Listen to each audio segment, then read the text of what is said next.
Bismillahirrahmanirrahim. Assalamualaikum warahmatullahi wabarakatuh. Alhamdulillah, alhamdulillahirabbil alamin. Alhamdulillahilladzi hadana li hadza wa ma kunna linahtadiya laula an hadanallah.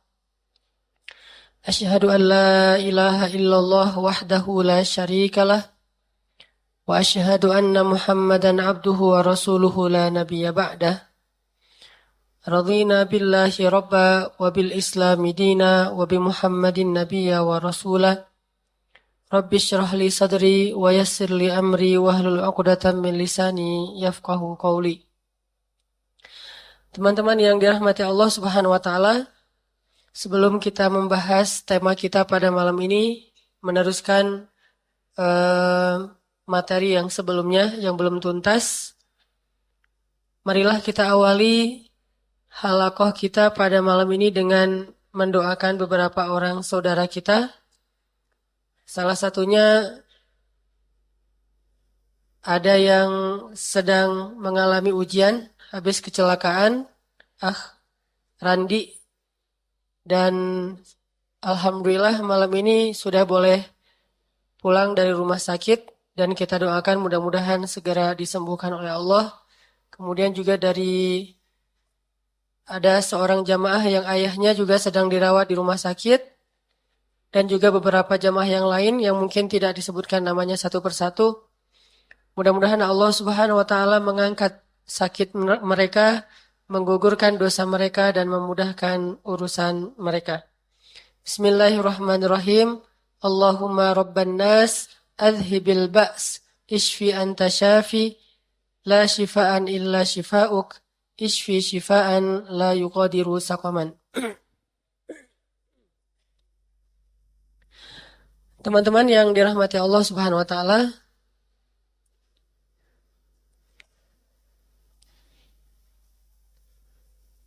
marilah kita awali halaqah kita dengan membaca Al-Quran. Surat Al-Baqarah ayat 177. Surat Al-Baqarah ayat 177.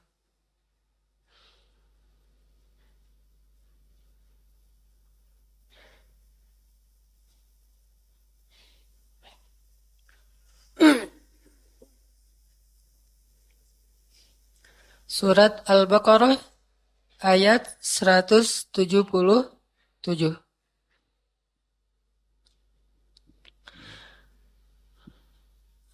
A'udzu billahi minasy syaithanir rajim.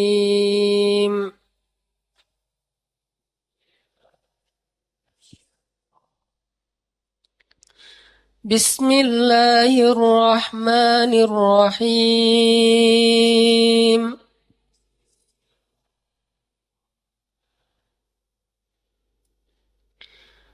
ليس البر أن تولوا وجوهكم قبل المشرق والمغرب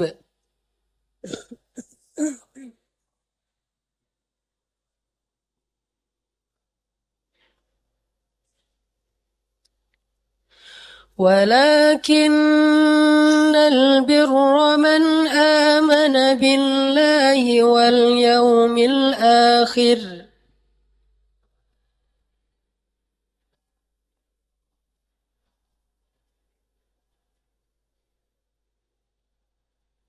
والملائكة والكتاب والنبيين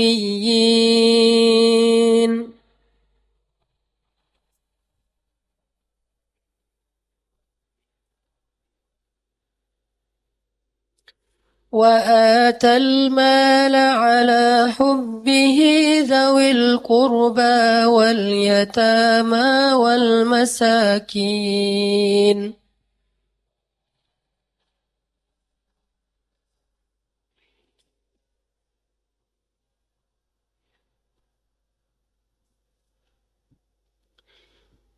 واليتامى والمساكين وابن السبيل والسائلين وفي الرقاب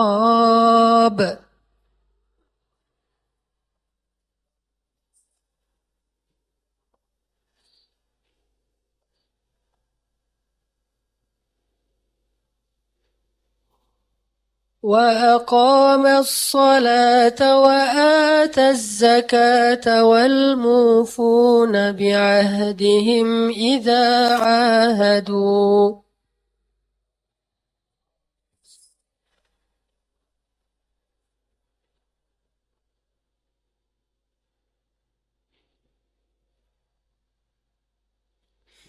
والصابرين في البأساء والضراء وحين البأس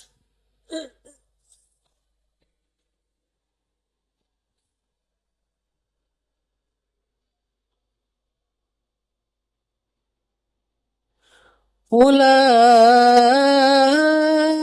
الذين صدقوا وأولئك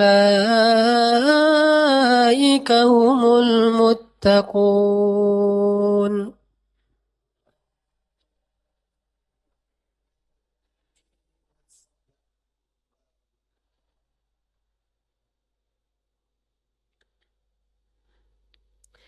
Selanjutnya kita baca surat Ad-Duha, surat 93. Surat Ad-Duha, surat 93. Bismillahirrahmanirrahim.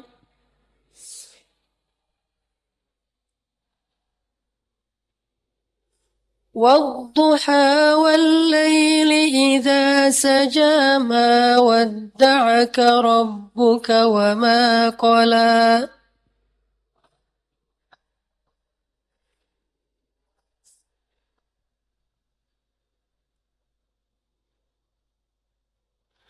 وللآخرة خير لك من الأولى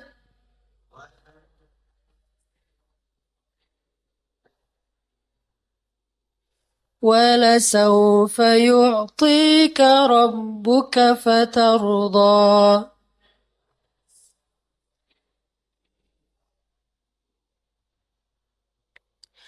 ألم يجدك يتيما فآوى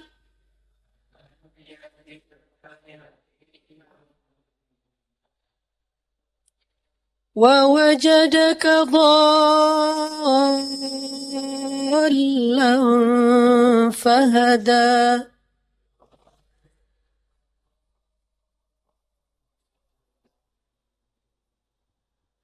ووجدك عائلا فأغنى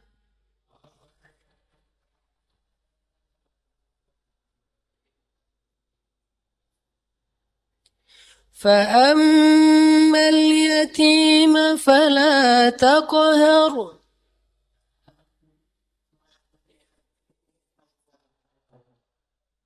وأما السائل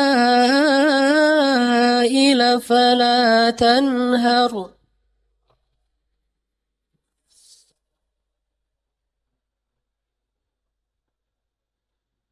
وأما بنعمة ربك فحدث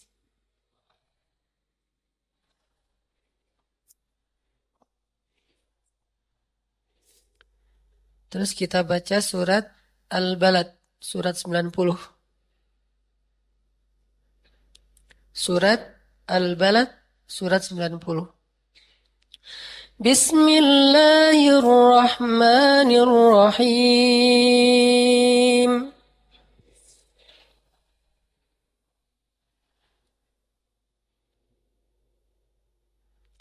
لا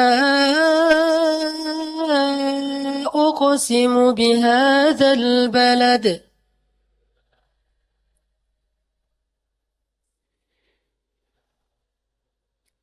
وأنت حل بهذا البلد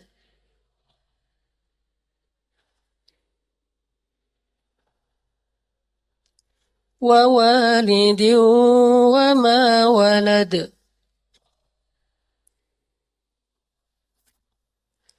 لقد خلقنا الإنسان في كبد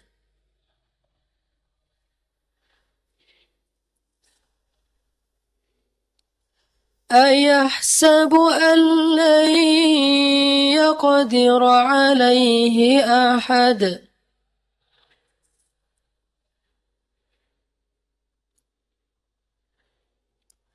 يقول أهلكت مالا لبدا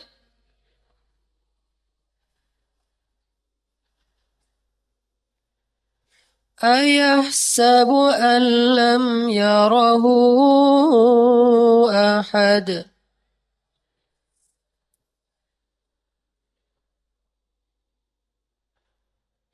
ألم نجعل له عينين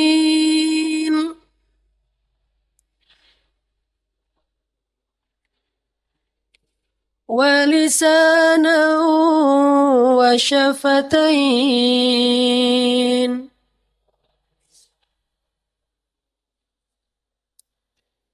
وهديناه النجدين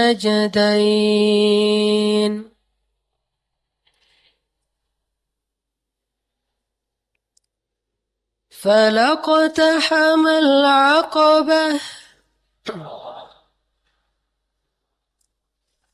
وما أدراك ما العقبة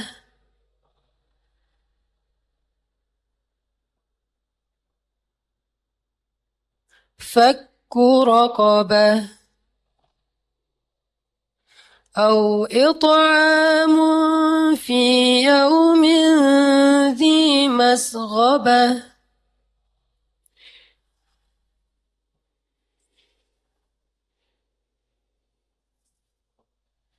أو إطعام في يوم ذي مسغبة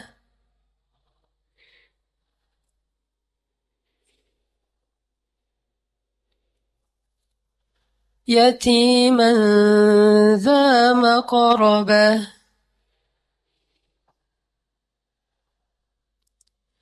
أو مسكينا ذا متربة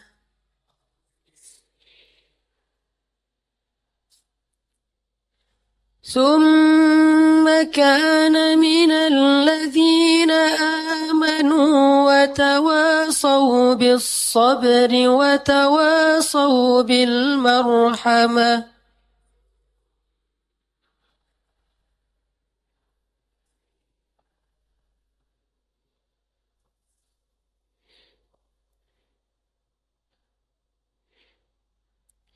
أولئك أصحاب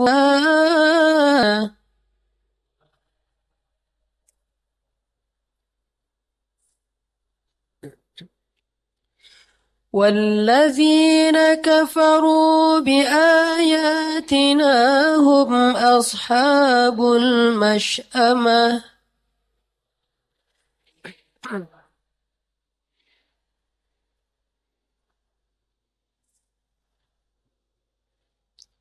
عليهم نار مؤصدة.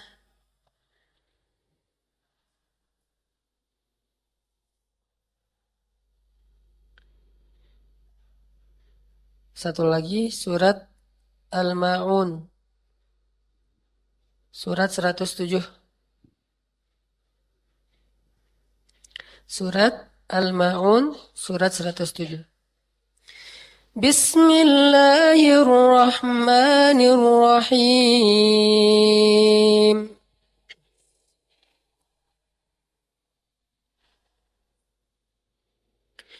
أرأيت الذي يكذب بالدين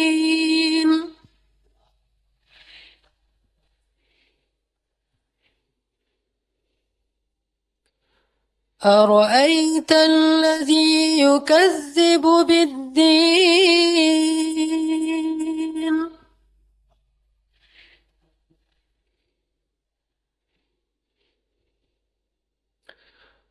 أرأيت الذي يكذب بالدين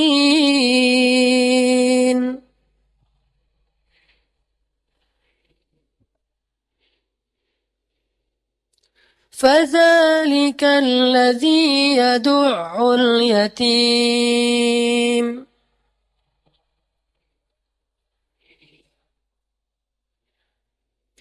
ولا يحض على طعام المسكين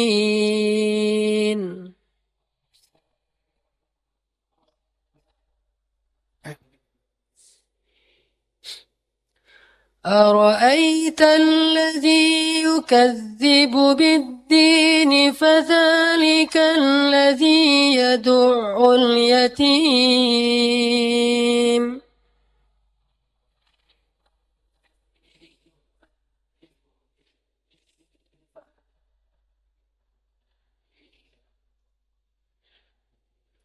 ولا يحض على طعام المسكين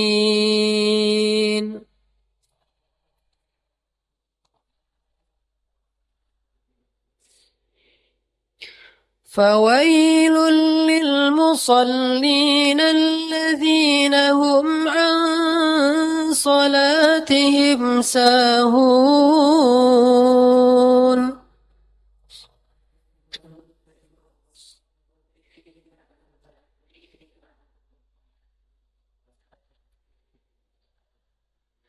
الذين هم يراءون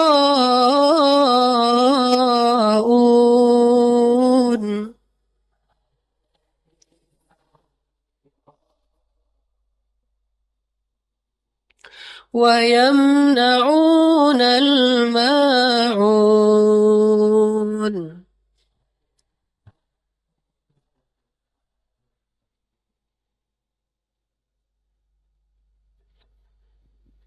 Sadaqallahul Azim. Teman-teman yang dirahmati Allah Subhanahu wa taala, pada suatu hari Rasulullah Shallallahu alaihi wasallam bertanya kepada para sahabat. Ada banyak sahabat yang hadir waktu itu dan di antara mereka juga banyak sahabat-sahabat senior. Nabi Shallallahu alaihi wasallam kemudian bertanya, "Wahai sahabat-sahabatku, siapa di antara kalian yang hari ini telah menjenguk orang sakit?"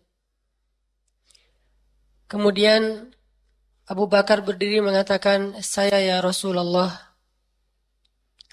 Nabi bertanya kemudian, "Siapa di antara kalian yang hari ini telah memberi makan kepada orang miskin?" Abu Bakar berdiri mengatakan, "Saya ya Rasulullah." Nabi bertanya lagi, "Siapa di antara kalian yang hari ini telah menunaikan hak anak yatim?" Abu Bakar berdiri mengatakan, "Ana ya Rasulullah, saya ya Rasulullah." Rasulullah bertanya lagi, "Siapa di antara kalian yang hari ini telah menyambung silaturahim?" Abu Bakar berdiri lagi dan mengatakan, "Saya ya Rasulullah, saya ya Rasulullah, saya ya Rasulullah." Apapun pertanyaan yang diajukan oleh Rasulullah Sallallahu Alaihi Wasallam, seolah-olah Nabi sedang mengabsen amal soleh para sahabat. Setiap kali Nabi bertanya, Abu Bakar selalu berdiri dan mengatakan, "Saya ya Rasulullah." Dan ini kita yakin sama sekali bukan dalam rangka ri'a an-nas, bukan dalam rangka riya. Karena sesungguhnya Abu Bakar terhindar dari sifat riya. Abu Bakar itu terhindar dari sifat sombong. Salah satu dalil bahwa Abu Bakar itu tidak sombong, dalil tentang isbal. Pernah dengar istilah isbal? Apa itu isbal? Memakai pakaian di bawah mata kaki. Nabi mengatakan dilaknat orang yang memakai pakaian di bawah mata kaki. Kemudian Abu Bakar berdiri mengatakan, "Ya Rasulullah, bagaimana dengan pakaian saya? Semua pakaian saya di bawah mata kaki." Kata Rasulullah, "Engkau tidak termasuk di antara mereka ya Abu Bakar."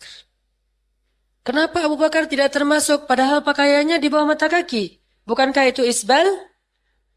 Karena ternyata maksud dari isbal bukanlah ukuran pakaiannya. Tetapi maksud dari isbal adalah menyombongkan diri dengan pakaian itu. Karena dahulu membedakan orang kaya dengan orang miskin, salah satunya adalah dengan ukuran pakaian. Orang kaya cenderung memakai pakaian yang terinjak-injak di kaki mereka. Sedangkan orang miskin menghemat kain sehingga satu helai kain bisa dipakai untuk 2 lembar baju. Sehingga pakaian jubah mereka rata-rata hanya di bawah lutut saja. Sehingga cenderung orang-orang kaya itu membanggakan diri dengan pakaian yang di bawah mata kaki. Sedangkan sekarang zaman sudah berubah. Maka isbal dalam makna kekinian kadang bisa berarti brand. Jika seseorang membanggakan dirinya dengan brand-brand yang mahal, maka dia termasuk orang yang sombong. Bukan lagi dengan ukuran pakaian. Bahkan sekarang orang miskin pun pakaiannya, celananya diinjak-injak. Orang kaya sekarang malah banyak yang pakai celana pendek ya. Kebalik ya. Orang kaya sekarang pakai celana pendek. Dan mahal-mahal lagi celana pendek tuh. Saya pernah mau beli nggak jadi. Akhirnya beli yang biasa aja. Celana olahraga. Kalau yang celana pendek yang branded, harganya di atas 1 juta. Mau yang gaya-gaya anak-anak pantai aja, celana surfing, harganya 1,5 juta. Padahal untuk mandi doang. Celana mandi itu. Maka sekarang udah berubah dengan zaman dulu. Yang mau saya sampaikan adalah, insya Allah Abu Bakar berdiri mengatakan, saya ya Rasulullah. Insya Allah niatnya bukan untuk sombong. Jadi tidak selalu ketika kita menampakkan amal-amal soleh kita, berarti kita sombong atau ria. Enggak selalu kayak gitu. Innamal a'malu bin niyat. Semua amal itu tergantung kepada niat di dalam hatinya. Intinya adalah setiap kali Nabi bertanya amal yang sudah dilakukan hari ini, para sahabat berdiri secara bergantian, kecuali satu orang yang terus berdiri, yaitu Abu Bakar As-Siddiq. Ini menunjukkan bahwa dalam satu hari, Abu Bakar As-Siddiq menjadi orang yang paling banyak beramal soleh di antara para sahabat. Sehingga Nabi SAW tersenyum dan mengatakan, seandainya terkumpul semua amal soleh ini dalam satu hari pada diri seseorang, maka dia dijamin masuk surga. Itulah salah satu di antara dalil bahwa Abu Bakar adalah salah satu yang dapat berita surga. Jadi wajarlah ketika Nabi SAW mengatakan khairun nas anfa'uhum linnas. Manusia yang paling baik, yang paling banyak manfaatnya untuk orang lain. Yang kehadiran dia sekali di muka bumi memberi manfaat kepada ratusan, ribuan, bahkan jutaan orang yang ada pada masa itu. Bahkan pada masa setelahnya. Bermanfaat dengan ilmunya dan bermanfaat dengan hartanya. Abu Bakar As-Siddiq salah satu di antara orang yang khairun nas anfa'uhum linnas. Dan harusnya kaum muslimin menjadi leader dalam kebaikan-kebaikan. Kenapa? Karena kaum muslimin kata Allah, kuntum khaira ummatin ukhrijat linnas. Kalian adalah umat yang paling baik di antara manusia. Dan kalau kita hubungkan ayat ini dengan hadis Nabi, harusnya menjadi paling baik itu berarti menjadi paling banyak manfaatnya untuk manusia. Dan saya masih tetap yakin dan insya Allah akan selalu yakin, selama seorang muslim berpegang teguh kepada agamanya, maka insya Allah dia akan pasti menjadi orang yang paling bermanfaat di antara manusia. Makin dia faham agamanya, makin dia besar manfaatnya untuk orang lain. Itu pasti. Mustahil terbalik. Makin faham agama, makin banyak orang yang dimanfaatin oleh dia. Mustahil. Makin faham agama, makin banyak mudarat atas orang lain. Mustahil. Makin faham agama, makin banyak merugikan orang lain. Mustahil. Kalau dia memahami agama dengan hati, bukan dengan fikiran saja. Al-fiqh, fiqhul qulub, kata ulama. Pemahaman adalah dengan hati, bukan dengan fikiran. Karena kalau pemahamannya dengan fikiran, tidak disebut alim atau ulama. tetapi disebut musaqqaf, orang yang berwawasan luas. Makanya teman-teman yang dirahmati Allah, Abu Bakar adalah salah satu di antara umat Nabi yang paling faham agama. Bahkan dia punya sense terhadap agama. Bahkan dia punya kepekaan, farasah, firasat dalam urusan agama. Salah satu di antara contoh Abu Bakar itu punya sense yang bagus dalam urusan agama, terutama dalam urusan Rasulullah, karena beliau sangat mencintai Rasulullah. Ketika turun ayat Al-yawma akmaltu lakum dinakum wa atmamtu alaikum ni'mati wa raditu lakumul Islam dinan. Atau turun ayat Idza jaa nasrullahi wal fath wa ra'aitan nasa yadkhuluna fi dinillahi afwaja. Semua sahabat ketika turun ayat ini bertakbir kecuali Abu Bakar yang menangis. Semuanya bertakbir. Idza jaa nasrullahi wal fath وَرَأَيْتَ النَّاسَ يَدْخُلُونَ فِي دِينِ اللَّهِ أَفْوَاجًا. Agama sudah menang. Orang sudah berbondong-bondong masuk ke dalam agama Allah Subhanahu wa taala. Ketika Fathu Makkah, semua orang datang berbaiat kepada Nabi berbondong-bondong, berkelompok-kelompok, berkabilah-kabilah datang berbaiat kepada Nabi sallallahu alaihi wasallam. Sehingga para sahabat ketika turun ayat ini merasa ayat ini adalah ayat busyra, berita gembira. Sehingga mereka bertakbir, Allahu Akbar, Allahu Akbar, Allahu Akbar. Tetapi di antara takbiran itu ada satu orang yang menangis, yaitu Abu Bakar As-Siddiq. Lalu mereka bertanya, Ya Abu Bakar, ma yubkik? Kenapa engkau menangis, wahai Abu Bakar? Abu Bakar menjawab, Ya, ayat ini adalah ayat kemenangan. Begitu juga ketika turun ayat Al-yawma akmaltu lakum dinakum. Allah sudah menyempurnakan agamanya. Abu Bakar menangis dan ditanya, lalu beliau menjawab, kalau agama sudah disempurnakan, kalau agama ini sudah Allah menangkan, maka berarti tugas Nabi sudah selesai. Dan kalau tugas Nabi sudah selesai, berarti sebentar lagi beliau akan kembali kepada Allah Subhanahu wa taala. Baru setelah para sahabat mendengar penjelasan ini dari Abu Bakar As-Siddiq, akhirnya mereka ikut menangis karena tidak rela berpisah dengan Rasulullah Sallallahu Alaihi Wasallam. Ini menunjukkan dalamnya pemahaman Abu Bakar As-Siddiq terhadap agama Allah. Dan kedalaman ilmu Abu Bakar As-Siddiq, fiqhul qulub, pemahaman dengan hati beliau, berbanding lurus dengan bertambah manfaat beliau terhadap orang-orang yang ada di sekelilingnya. Semakin Abu Bakar menambah pemahaman satu ayat, bertambah manfaatnya untuk orang sekelilingnya. Dia baca satu ayat, bertambah manfaat untuk orang lain. Tambah satu hadis, bertambah manfaat untuk orang lain. Tambah satu ilmu, bertambah manfaat untuk orang lain. Begitulah ilmu agama dipahami oleh orang-orang terdahulu. Faham satu ilmu, faham satu teori, bertambah satu manfaat untuk orang-orang di sekelilingnya. Itulah yang disebut dengan khairun nas anfa'uhum linnas. Kuntum khaira ummatin ukhrijat linnas. Khairun nas qarni thumma alladhina yalunahum. Sebaik-baik manusia di zaman aku, yaitu zaman para sahabat, di mana orang-orang yang berkualitas, dan salah satu ukuran kualitas mereka adalah kualitas mereka diukur dari berapa banyak orang yang mendapat manfaat dari keberadaan mereka. Di antara mereka ada Abu Bakar As-Siddiq, Umar bin Khattab, Utsman, Abdurrahman bin Auf, Ali bin Abi Thalib, dan nama-nama besar lainnya. Teman-teman yang dirahmati Allah Subhanahu wa taala, Rasulullah SAW itu kalau mau mengambil harta Abu Bakar,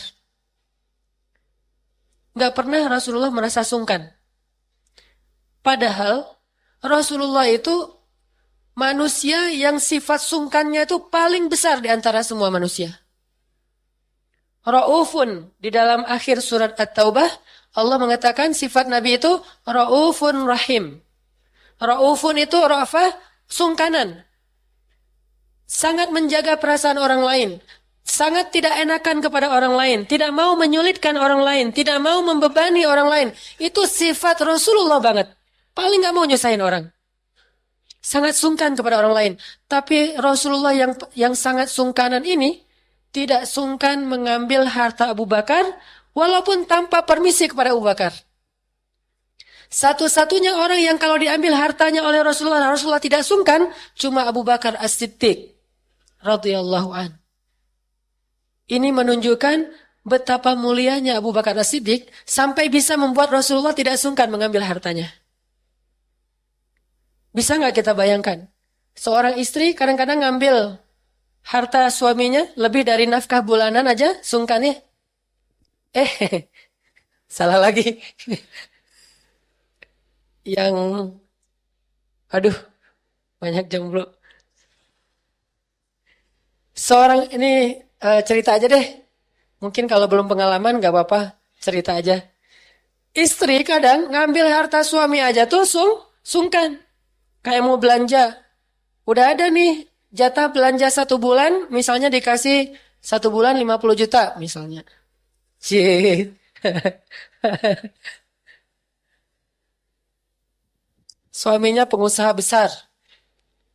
Punya trans ya, punya TSB, punya masjid, punya bank gitu kan. 1 bulan ngasihnya 50 juta. Tapi pas belanja jalan kemana gitu, ternyata uang 50 juta tadi habis. Sehingga akhirnya pas mau bayar, gesek, dia mau minta ke suaminya tambahan, sungkan gitu. Padahal suaminya orang yang sangat dermawan, tapi masih sungkan. Kita kalau minta uang jajan ke orang tua pas akhir bulan atau awal bulan, sungkan nggak? Enggak ya? Biasa aja ya. Berarti orang tuanya baik. Atau kalau misalnya eh, mau minjem ke teman, sungkan nggak?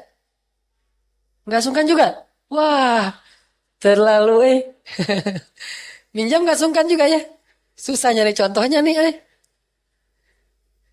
Ada banyak orang merasa sungkan untuk meminta atau meminjam atau mengambil sesuatu dari orang lain. Kayak kita minjam atau minta parfum atau minjam sesuatu yang apalagi keseringan minjam motor gitu ya. Setiap hari, aku pinjamnya motornya, datang bensinnya habis. Besok minjam lagi, datang bensinnya habis. Ternyata kita jualan bensin pakai motor orang. Ini saking seringnya minjem motor temen, jadi sungkan kan? Abu Bakar As-Siddiq, Rasulullah sering mengambil harta Abu Bakar As-Siddiq dan Rasulullah tidak pernah merasa sungkan terhadap harta Abu Bakar. Bahkan kalau Rasulullah lagi mengambil ada Abu Bakar, Rasul ambil aja. Kayak misalnya ada hasil panen kebun Abu Bakar diambil sama Rasul. Ternak Abu Bakar diambil sama Rasulullah. Untuk apa? Untuk kemaslahatan kaum muslimin. Dan Nabi tidak pernah merasa sungkan. Bahkan kadang-kadang Nabi tidak meminta izin kepada Abu Bakar As-Siddiq. Ini menunjukkan betapa pemurahnya Abu Bakar As-Siddiq. Sehingga membuat seorang laki-laki yang sangat pemalu dan sungkanan merasa nyaman mengambil harta darinya. Makanya banyak ayat di dalam Al-Quran yang kalau kita baca termasuk tadi di surat Al-Balad tentang orang-orang yang fakku raqabah atau it'am yatiman, miskinan dan seterusnya memberi makan, membebaskan budak. Rata-rata maksud dari ayat itu adalah Abu Bakar As-Siddiq. Kalau kita baca tafsir, setiap ada ayat tentang sedekah, setiap ada ayat tentang membebaskan budak, pasti contoh yang disampaikan oleh para ulama tafsir yang paling atas, Abu Bakar, Abu Bakar, Abu Bakar, selalu Abu Bakar As-Siddiq. Saking dermawanannya. Walaupun kalau dihitung dari nominal, yang paling besar itu adalah nominalnya Utsman bin Affan dan Abdurrahman bin Auf. Tapi tidak sesering Abu Bakar As-Siddiq. Mungkin kalau secara angka, Abdurrahman juara tuh. Karena sekali ngasih miliaran. Lebih kaya daripada Abu Bakar. Atau mungkin Utsman juga begitu. Lebih kaya daripada Abu Bakar. Kenapa bisa kayak gitu? Karena Abu Bakar telah jatuh miskin sejak di Mekah habis hartanya fi sabilillah. Di Madinah udah jadi orang miskin. Di Mekah dia orang kaya, tetapi membebaskan banyak sekali budak. Ada budak dibeli, bebasin. Bayangin Bilal bin Rabah yang dicambuk, yang ditindih dengan batu panas, yang disiksa berbulan-bulan lamanya. Kemudian ketika turun ayat untuk membebaskan budak, langsung Abu Bakar datang ke rumahnya mengambil banyak hartanya, kemudian membeli para budak. Dhinnairah, Bilal dan seterusnya. Datang Abu Bakar bertanya kepada Umayyah bin Khalaf, tuannya Bilal. Kata Abu Bakar, ya Umayyah, bebaskan jual saja Bilal kepada saya. Kata Umayyah, berapa kamu mau beli? Kata Abu Bakar, berapa kamu mau jual? Coba. Dia nggak nawar. Dia nanya berapa harganya. Disebutkanlah harganya sekian uqiyah emas yang kalau kita konversikan kepada zaman sekarang kurang lebih sekitar 1 miliar lebih. Harga seorang Bilal lebih dari 1 miliar. Sekian beberapa puluh uqiyah. Akhirnya kata Abu Bakar, nanti malam saya kirim kepada kamu emasnya. Emas seharga lebih dari 1 miliar. Nanti malam saya kirim untuk kamu. Tidak pernah, Bilal 1 miliar. Aduh, diskon gitu. Enggak, Abu Bakar mah enggak pernah minta diskon. Menghargai Bilal, udah aja berapa yang disebut. Kata Abu Bakar, seandainya dia menyebut 100 miliar pun, maka akan saya bayar. Nanti malam langsung dikirim, karena tidak bisa transfer. Nanti malam dikirim lewat emas batangan tuh. Malam-malam langsung dikirim ke rumah Umayyah. Sampai akhirnya Umayyah mengatakan, aduh seandainya tahu gini mau saya minta lebih tinggi lagi. Saya kira Abu Bakar mau nawar. Ternyata nggak nawar dan dia merasa rugi memberikan harga segitu. Setelah dibeli oleh Abu Bakar, langsung dibebaskan. Wahai orang-orang Mekah, sesungguhnya Bilal telah bebas. Dia adalah saudaraku di dunia dan di akhirat. Tidak mengambil keuntungan sedikit pun dari pembebasan budak.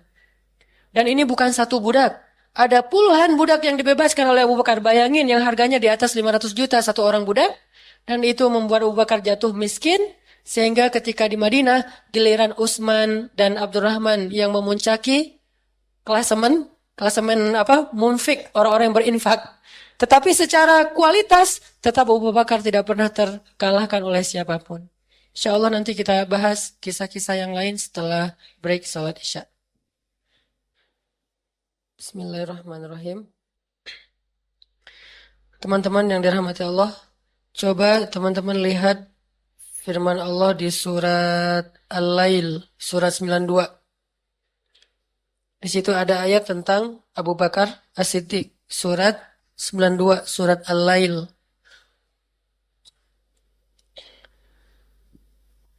Surat Al-Lail, surat 92, ayat 17.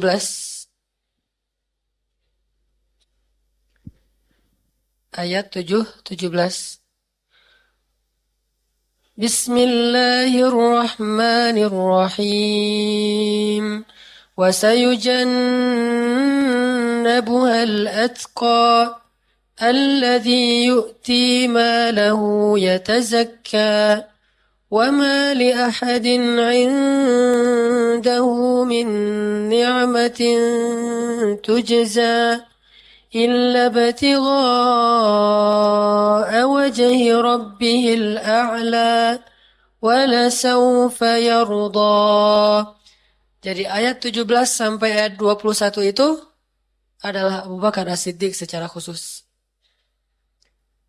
Coba kita bayangkan, ada ayat khusus turun tentang seorang sahabat Nabi SAW. Kalau sahabat-sahabat lain mungkin turun ayat tentang kisah. Kalau Abu Bakar bukan cuma turun ayat tentang kisah, tapi turun ayat yang memuji Abu Bakar As-Siddiq. Sebutlah misalnya ada sahabat kayak Aisyah radhiyallahu anha, ada di surat At-Tahrim, ada di surat An-Nur, ada di surat Al-Ahzab, ada di banyak surat mengisahkan tentang kisah Aisyah radhiyallahu anha. Termasuk ayat tentang tayamum itu di Al-Maidah juga turun karena Aisyah radhiyallahu anha. Tapi kalau Abu Bakar, ayahnya Aisyah, bukan mengisahkan tentang beliau, tetapi memuji beliau. Sedikit sekali sahabat yang sampai turun ayat memuji mereka di dalam Al-Quran itu sedikit sekali. Dan Abu Bakar ayatnya paling banyak memuji beliau di dalam Al-Quran. Allah Subhanahu wa Ta'ala bahkan menyebutkan beliau dengan kalimat Al-Atqa. Sehingga Abu Bakar As-Siddiq ini punya banyak julukan. Selain As-Siddiq, beliau juga dijuluki dengan Al-Atqa, orang yang paling bertakwa di sisi Allah Subhanahu wa Ta'ala. Apa dalilnya? Wa sayujannabuhal atqa. Dan semua ulama tafsir sepakat, Yang dimaksud dengan al-atqa, orang yang paling bertakwa di dalam ayat ini adalah Abu Bakar As-Siddiq. Dan Allah berfirman di Al-Quran, surat yang lain, Al-Hujurat, Inna akramakum indallahi atqakum. Orang yang paling mulia di antara kalian di sisi Allah, yang paling bertakwa. Dan siapakah yang atqakum? Orang yang paling bertakwa di antara manusia atau di antara umat Islam adalah Abu Bakar As-Siddiq. Sehingga wajar Nabi SAW mengatakan, seandainya iman atau amal soleh, karena dalam bahasa Arab iman itu artinya amal. Kadang iman berarti yakin, kadang iman berarti amal. Dan banyak sekali ayat iman itu berarti amal. Ya ayyuhalladzina amanu aminu. Wahai orang-orang yang beriman, berimanlah kalian. Unik ya? Harus baca tafsir. Wahai orang yang beriman, berimanlah kalian. Maksudnya apa? Wahai orang yang beriman, beramallah kalian. Karena banyak makna iman itu amal di dalam Al-Quran. Nah, Allah Subhanahu wa Ta'ala, ya Rasulullah SAW mengatakan kalau ditimbang amalnya Abu Bakar di satu timbangan, kemudian amal seluruh umat Islam di timbangan yang lain, maka sungguh amal Abu Bakar timbangannya lebih berat daripada semua amal manusia. Ini menunjukkan bahwa Abu Bakar ini orang yang hari-harinya tuh sibuk sekali. Amal solehnya tuh luar biasa dan selalu amal soleh yang jariah, yang pahalanya tuh nggak pernah berhenti, mengalir terus-menerus. Dan Allah menyebutkan beliau dengan istilah wasayujannabuha al-atqa. Dia akan dijauhkan dari api neraka. Siapa dia? Al-atqa, Abu Bakar As-Siddiq. Kenapa bisa begitu? Allah memberikan ciri-ciri. Alladzi yu'ti malahu yatazakka. Dia selalu memberikan hartanya untuk membersihkan diri. Alladzi yu'ti malahu yatazakka wa ma li ahadin 'indahu min ni'matin tujza. Dia tidak mengharapkan balasan apapun dari manusia. Tidak mengharapkan ucapan terima kasih, tidak mengharapkan senyuman, tidak mengharapkan penghargaan, tidak mengharapkan balas jasa. Sama sekali tidak mengharapkan apa-apa dari manusia. Alladzi yu'ti malahu yatazakka wa ma li ahadin 'indahu min ni'matin tujza. Terus apa yang diharapkan? Illa batigha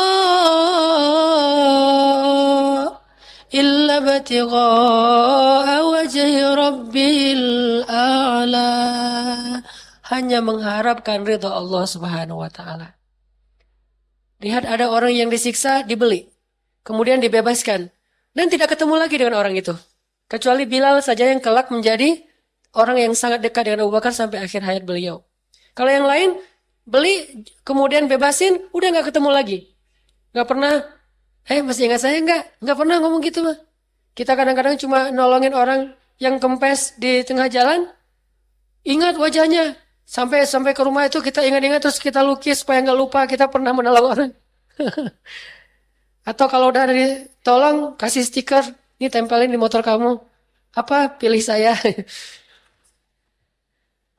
Baru nolong sedikit sudah nempelin stiker. Ada yang ngasih sedikit di sajadah di masjid, pas nggak jadi dipilih sajadahnya digulung bawa pulang lagi karena gagal jadi caleg misalnya. Abu Bakar As-Siddiq wa ma li ahadin 'indahu min ni'matin tujza. Habis nolong orang, udah gak kenal lagi dengan orang itu. Bahkan ketika orang itu datang kepada Abu Bakar bertanya, ya Abu Bakar, masih ingat saya? Maaf, saya tidak ingat. Saya yang dulu yang mana? Engkau pernah membantu saya? Yang mana ya? Karena saking banyaknya orang yang dibantu. Yang mana ya? Karena saking banyak. Kalau kita masih ingat saya? Oh, ingat banget dong. Gimana nggak ingat orang dulu saya bantuin kamu dari nggak banyak panjang lebar tuh ceritanya. Sekali kita bantu orang kita ingat, tapi sering kali orang bantu kita lupa. Bukankah Nabi SAW mengajarkan ingat 2 perkara dan lupakan 2 perkara? Ingatlah kebaikan orang kepadamu dan kejahatan kamu kepada orang lain, dan lupakanlah kebaikan kamu kepada orang lain dan keburukan orang lain kepada kamu. Dan Abu Bakar As-Siddiq wa ma li ahadin 'indahu min ni'matin tujza, sama sekali tidak mau mengharapkan balasan dari manusia. Dan gak akan ilfil kalau orang yang dia bantu itu kemudian bikin beliau tidak nyaman. Tidak tahu diri, tidak berterima kasih, malah menyakiti beliau. Sekali-kalinya Abu Bakar kayak gitu, ditegur oleh Allah Subhanahu wa Ta'ala di surat An-Nur. Pernah sekali doang kayak gitu tuh. Dan kalau kita baca gimana nanti Abu Bakar luar biasa taubatnya, padahal cuma sekali doang kayak gitu. Beliau suka bantu ponakannya, dibantu terus setiap bulan dikasih nafkah. Tapi ternyata suatu saat saudara yang dibantu oleh Abu Bakar ini malah ikut memfitnah anaknya Abu Bakar. Memfitnah Aisyah radhiyallahu anha. Sehingga akhirnya Abu Bakar menjadi sakit hati.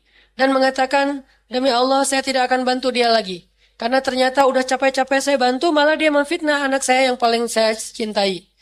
Lalu turunlah ayat, janganlah orang-orang yang memiliki kelebihan harta di antara kalian bersumpah tidak akan membantu orang miskin.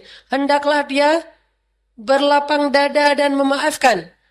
Tidakkah kalian suka jika Allah mengampuni dosa kalian? Maka maafkanlah dan berlapang dadalah, kata Allah. Begitu ayat ini turun, Abu Bakar langsung menangis dan mengatakan, tentu ya Allah saya suka engkau memaafkan saya, maafkanlah saya ya Allah. Akhirnya dia datang kepada saudaranya, dia bantu lebih banyak lagi. Cuma sekali-kalinya itu Abu Bakar As-Siddiq pernah kecewa terhadap orang yang beliau bantu. Sisanya beliau tidak pernah kecewa lagi. وَمَا لِأَحَدٍ عِنْدَهُ مِنْ نِعْمَةٍ تُجْزَى إِلَّا ابْتِغَاءَ وَجْهِ رَبِّهِ الْأَعْلَى. Hanya mengharapkan balasan di sisi Allah. Kita berakad dengan Allah Subhanahu wa Ta'ala, tidak berakad dengan makhluk. Kalau kita berakad dengan makhluk, rugilah kita dunia dan akhirat. Kalau kita berakad dengan Allah, untunglah kita dunia dan akhirat. Ulaika ala hudam mir rabbihim. Ini berakad dengan Allah. Wa ulaika humul muflihun. Orang yang beruntung. Kalau berakadnya dengan makhluk, ulaika alladzina ishtaraw ad-dhalalata bil huda. فما ربحت تجارتهم. Sama sekali tidak ada untung dalam perniagaan mereka. Makanya kalau kita berbuat baik, jangan berakad dengan orang yang kita bantu. Jangan berakad dengan makhluk.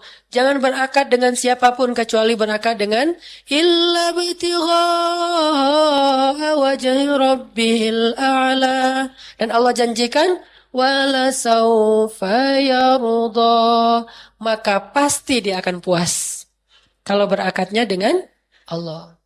Jadi kalau teman-teman ilfil, bete, habis ngebantu temannya, ngebantu seseorang, terus orang itu ngebalesnya sebalik dari apa yang kita bayangkan. Dia membalas kita kebalikan dari yang kita lakukan kepada dia. Dia menyakiti kita setelah kita berbuat baik kepada dia. Maka dalam kondisi seperti ini, pahala kita ini tergantung antara langit dan bumi. Jadi naik gak nih? Kalau kita nyesel, kalau kita akhirnya mengatakan, aduh, tahu gini gak akan saya bantu. Jatuh lagi tuh pahala dan berkeping-keping, tidak ada harganya di mata Allah. Dalam kondisi seperti itu, bangun lagi self-awareness. Ingatkan kepada diri kita lagi bahwa, oh, saya membantu dia kan akadnya dengan Allah. Dan Allah, wa asirru qawlakum awijharu bih innahu alimun bidhatis sudur. Allah Maha tahu. Alimun khabir. Allah Maha tahu. Syakur, Maha membalas. Hakim, Maha bijaksana. Karim. Kalau ngasih itu nggak pernah ngitung-ngitung. Allah sebaik-baik kita kalau mau berakad. Sehingga siapapun yang berakad dengan Allah Subhanahu wa Ta'ala, rabiha, maka dia sudah beruntung. Inilah Abu Bakar As-Siddiq. Sehingga Rasulullah SAW bersabda, la hasada illa fisnatain. Kalau kita mau jadi khairun nas, anfa'uhum linnas. Jadilah manusia yang paling baik dengan cara paling banyak memberi manfaat bagi orang lain. Salah satunya adalah memberi manfaat dengan dua hal. Satu dengan ilmu, dua dengan harta.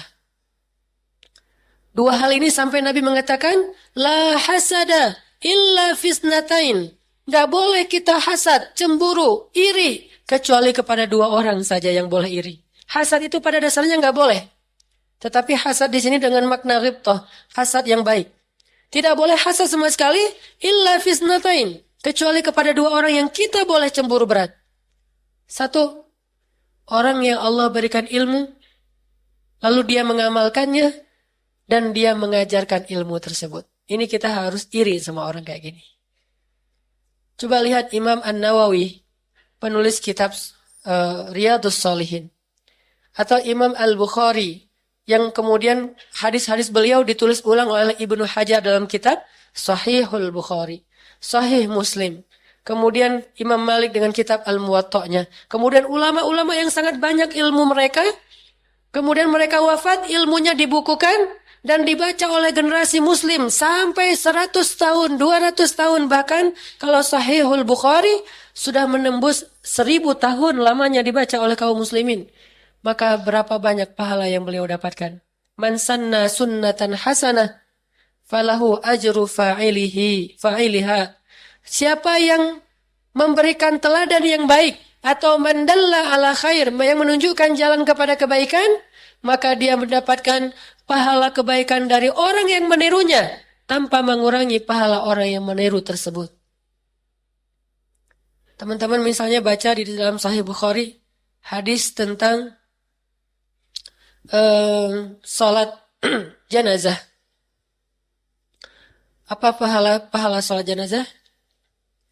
Dapat emas sebesar gunung Uhud. Siapa yang melaksanakan sholat jenazah, maka nanti di akhirat dia diberikan pahala, harta. Pahala itu bahasa Indonesia ya. Kalau bahasa Arab mah, kalau diterjemahin sebetulnya bukan pahala, upah. Ajrun itu upah. Kayak mobil taksi kalau di Arab itu disebut dengan sayyaratul ujrah. Mobil yang harus bayar upah. Nah, ajrun upah, kemudian diterjemahkan jadi pahala. Cuma saya juga nggak ngerti apa arti pahala. Yang jelas upah tuh. Dikasih upahnya, bayarannya. Orang yang melaksanakan sholat jenazah dia mendapatkan upah 1 gunung Uhud emas. Gunung Uhud itu ukurannya, nanti cek aja deh di Google. Lihat gunung Uhud yang hampir mengelilingi kota Madinah. Itu kota Madinah itu, setengah dari kota Madinah itu dikelilingi oleh gunung Uhud. Dan sebesar itulah emas yang diberikan kepada seorang yang melaksanakan 1 kali sholat jenazah. Buat apa emas segede itu? Itulah kekayaan dia nanti di akhirat. Bukankah akhirat itu abadi? Dan bukankah dunia dibandingkan surga terkecil? Dunia ini, dunia dengan langit dan bumi. Bukankah langit dan bumi ini jarak yang sudah pernah ditempuh dengan sains kita adalah, kalau nggak salah 350 miliar tahun cahaya? Jarak terjauh. Luas terjauh dari dunia ini 350 miliar tahun perjalanan cahaya.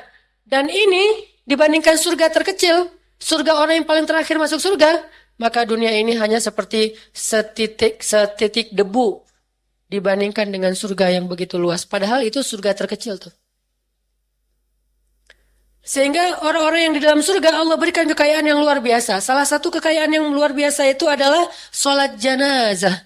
Dengan sholat jenazah, kita jadi orang yang kaya raya, punya emas sebesar gunung Uhud. Sedangkan jenazah yang disolati, setiap orang yang mensolatinya menggugurkan dosa-dosa dia. Makanya sholat jenazah itu penting sekali teman-teman. Kalau ada orang yang meninggal di tetangga kita, datang solati, jangan cuma datang terus bela sungkawa pulang. Sebelum datang ke tempat orang yang sedang kena musibah kematian, berwudu dulu di rumah. Niatkan untuk sholat. Kalau orangnya jenazahnya sudah dimandikan, walaupun belum disolatkan secara berjamaah, dan kita mungkin berpikir besok tidak akan sempat mensolati secara berjamaah karena pagi-pagi harus berangkat kuliah atau kerja, maka minta izin, bolehkah saya solati sekarang? Akhirnya kita solati dia.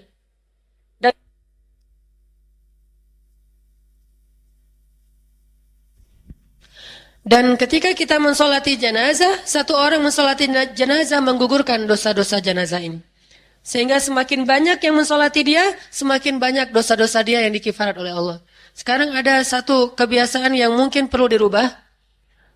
Di beberapa tempat di kita, orang kalau sholat jenazah itu biasa dikasih sholawat. Ya. Tahu sholawat? amplop. Istilahnya salawat. Jadi orang kalau habis sholat jenazah kasih salawat, amplop.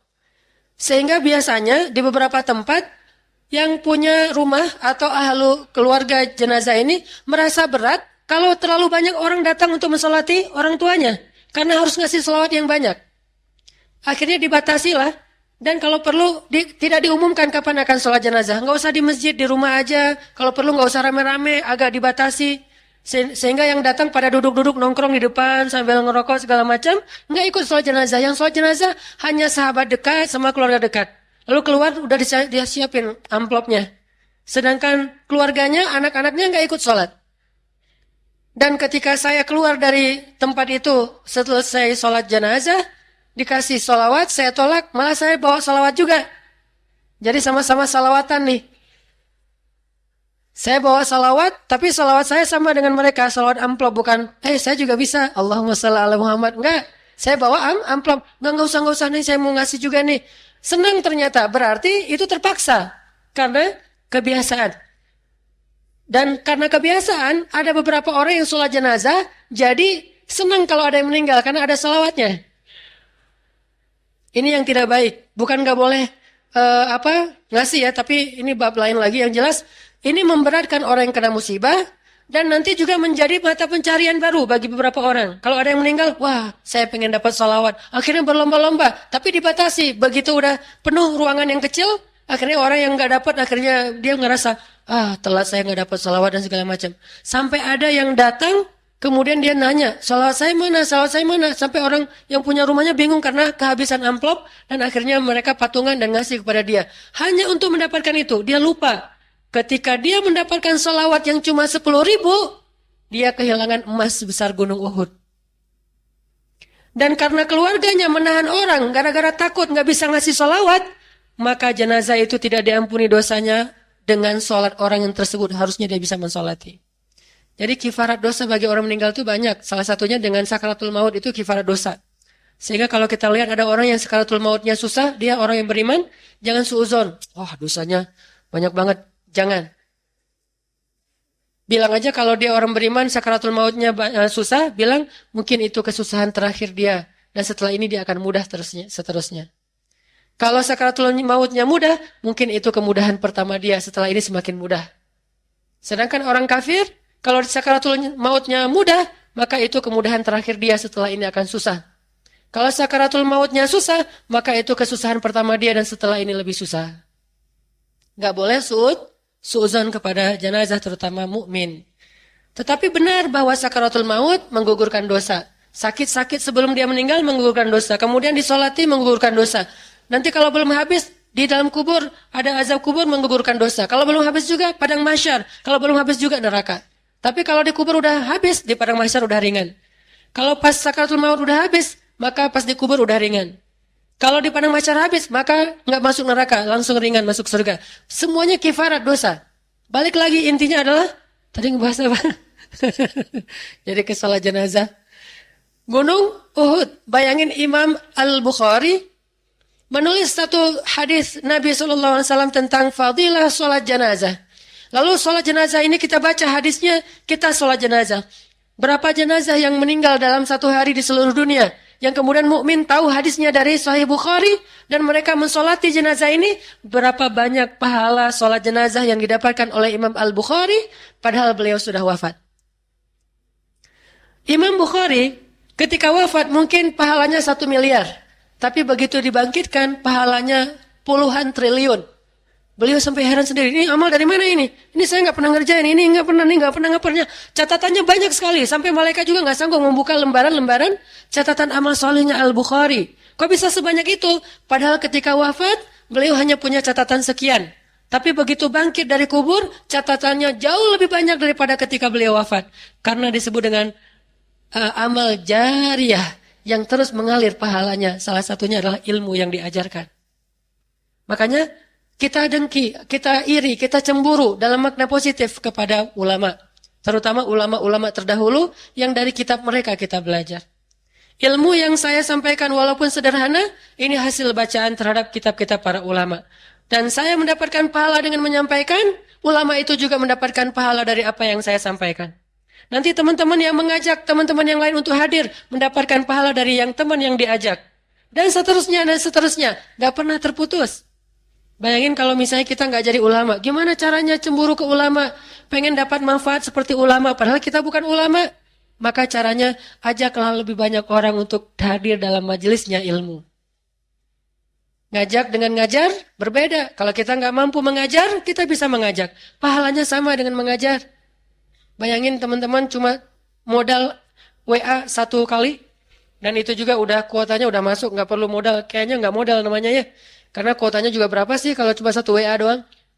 Broadcast misalnya. Atau gak WA. Broadcast ke grup. Ada taklim. Atau mungkin di sosial media kita nge-posting gitu. Ada taklim repost. Pas kita nge-posting. Akhirnya dari misalnya kita punya follower 1000. Yang datang dari 1000 itu 1% aja. 10 orang. Datanglah 10 orang dari 1000 yang melihat postingan kita. 10 orang ini ada yang dari Cicalengka, ada yang dari Garut, ada yang dari mungkin dari mana-mana. Atau minimal Bandung Raya deh. Ada dari Cimahi, ada dari Cilenyi, ada yang dari misalnya daerah-daerah yang jauh misalnya. Sampai daerah Banjaran misalnya. Ada yang dari macam-macam tempat. Datanglah ke Bandung. Setiap langkah mereka berpahala di sisi Allah dan menggugurkan dosa. Begitu juga yang mengajaknya. Ini cara kita menjadi khairun nas, anfa'uhum linnas. Pertama dengan ilmu. Kalau kita nggak bisa mengajar ilmu, minimal kita mengajak orang untuk belajar ilmu. Dan hati-hati juga mengajar ilmu, jangan sampai kita terlalu mudah memforward suatu broadcast yang sudah disimpulkan seolah-olah itu pasti kayak gitu, kadang-kadang justru memunculkan perpecahan di antara kaum muslimin. Karena kan sekarang banyak sekali broadcast-broadcast yang sifatnya memecah belah. Yang satu menyalahkan yang lain, menganggap yang lain itu sesat, atau masuk neraka, atau apapun. Yang kayak gini-gini, kita harus menyeleksi lebih bijaksana. Tetapi kalau hadisnya yang sifatnya menyemangati tanpa menjudge, kita harus jadikan slogan kita, no judgment. Itu slogan anak muda sekarang, Muslim 2016, no judgment. Gak boleh kita menjudge orang lain. Yang ada adalah ngajak. Jangan ngejudge. Kita ngajak orang lain, kita motivasi. Kalau ada unsur ngejudge, ada unsur menyalahkan orang lain, kita edit, kita sensor unsur tersebut. Sehingga yang keluar, yang kita forward, yang kita broadcast, yang kita posting, hanya sesuatu yang menyemangati orang untuk beramal soleh. Bukan yang meresahkan, bukan yang memecah belahkan, apalagi yang sampai menjudge dan menghakimi orang lain dengan kesalahan dan kesesatan. Tapi yang paling gampang memang ngajak. Ayo ngaji yuk, ayo ngaji yuk. Tanpa harus mengatakan bahwa, kalian dasar pemalas, atau yang siapa yang tidak ikut ngaji ini, berarti dia anti sunnah atau apa. Enggak. Ngajak aja, ngajak.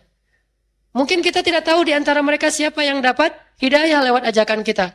Dan ketika kita mengajak, ajaklah dengan mau'izatil hasanah, dengan cara yang baik, dengan akhlak yang baik. Jangan mengajak dengan memaksa. Jangan mengajak dengan ancaman-ancaman. Sampaikan berita gembira sebelum menyampaikan kalimat-kalimat ancaman. Karena semua ayat di dalam Al-Quran mengatakan, Al-Quran dan Nabi itu adalah basyiran wa nadhiran. Basyiran wa nadhiran. Saya belum tahu ada yang nadhiran wa basyiran. Selalu basyiran wa nadhiran. Apa artinya? Membawa berita gembira dan memberi peringatan. Enggak pernah dibalik ngasih peringatan dulu, diteror dulu, baru kemudian berita gembira, enggak. Berita gembira lebih dulu, motivasi, penyemangat. Ajak teman-teman kita untuk belajar bareng-bareng. Dengan keyakinan bahwa kita belum tentu lebih baik daripada dia. Ketika kita ngajak, bukan berarti kita lebih baik daripada dia. Tetapi kita mengajak karena kita pengen sama-sama memperbaiki diri. Dan siapa tahu, kalau nanti dia dapat hidayah, dia lebih soleh dari kita tetap dapat pahala dari setiap kesolehan dia. Saya sering melihat ada teman-teman yang udah hijrah, rajin tahajud, rajin itikaf, rajin tilawah, puasa. Luar biasa amal-amalnya. Saya sendiri ngerasa malu. Kayaknya saya nggak gitu-gitu amat. Itikaf sampai 40 hari nggak pulang-pulang. Ada tuh. Ada juga yang tilawah, khatam Al-Quran beberapa hari sekali. Atau bareng-bareng khatam Al-Quran setiap hari khatam. Ada 30 orang, setiap hari 1 juz itu luar biasa. Ada lagi yang puasa Senin Kamis, istiqomah terus puasa Senin Kamis. Ada yang talim di mana-mana. Saya aja talim banyak yang ditolak-tolak karena nggak kuat ngajar. Ini mah di mana-mana ada dia. Saya ada talim, oh ada dia lagi, ada dia. Sampai saya bingung nih materinya apalagi ya kok dia datang terus gitu. Saking seringnya ikut talim dan saya ngerasa bahwa dia jauh lebih taat dan lebih soleh dari saya. Tapi siapapun yang mengajak dia tetap mendapatkan pahala yang sama dengan apa yang dia lakukan. Ini keuntungan mengajak. Satu, dengan ilmu. Yang kedua, dengan harta. Kata Nabi, orang yang diberikan oleh Allah harta, kemudian dia habiskan di jalan Allah Subhanahu wa taala. Bagaimana kalau kita tidak punya harta sebanyak Abdurrahman bin Auf, sebanyak Utsman bin Affan, sebanyak Abu Bakar As-Siddiq, supaya kita menjadi orang yang juga bisa bersaing dengan orang yang kita tadi cemburu karena hartanya yang banyak diinfakkan fisabilillah. Kayak misalnya ketika hijrah ke Madinah, kaum muslimin kekurangan air, akhirnya Nabi mengatakan siapa yang mau berinfak di jalan Allah untuk membeli sumur. Orang Yahudi punya sumur, satu-satunya sumur yang kalau di musim kering dia masih tetap ada airnya, itu milik orang Yahudi. Dan air di sumur ini dijual sama orang Yahudi. Sehingga kaum muslimin banyak yang tidak sanggup membeli air. Akhirnya Utsman mengatakan, saya Rasulullah biar saya beli. Datanglah ke orang Yahudi. Hei saudara Yahudi, berapa kamu jual sumur ini? Kata orang Yahudi, saya tidak mau jual. Ini mah bisnis saya. Ya udah, saya lipat gandakan harganya, kata Utsman. Sampai akhirnya Yahudi ini berpikir menjual setengah dari sumurnya. Arti setengah, sehari adalah milik Utsman, sehari lagi milik orang Yahudi. Dijual setengah harga. Bergiliran memakai air. Sehari milik Utsman, sehari milik Yahudi. Begitu hari jatahnya Utsman, Utsman menggratiskan air kepada siapapun yang ingin.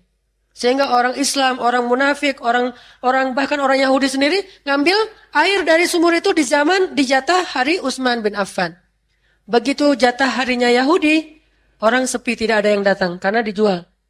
Akhirnya lama-lama si Yahudi ini berpikir kalau gini saya rugi juga. Ya udah saya jual aja setengah lagi. Karena dia menjual dalam keadaan udah terdesak, harganya jatuh. Maka Utsman mendapatkan untung dengan membeli harga sumur itu di bawah harga yang sebenarnya gara-gara kelicikan orang Yahudi tadi. Lalu setelah dibeli air ini oleh sumur ini oleh Utsman, Utsman menggratiskan air sumur ini kepada siapapun yang membutuhkan. Dan ini kemudian menjadi amal sedekah jariah yang sampai hari ini masih mengalir. Sampai hari ini sumur tersebut masih mengeluarkan air dan menjadi kebun kurma yang sangat luas di kota Madinah. Dan kebun kurma itu memberikan hasil yang sangat besar sehingga akhirnya Utsman bin Affan bisa memiliki banyak lahan-lahan yang atas nama Utsman bin Affan sampai hari ini.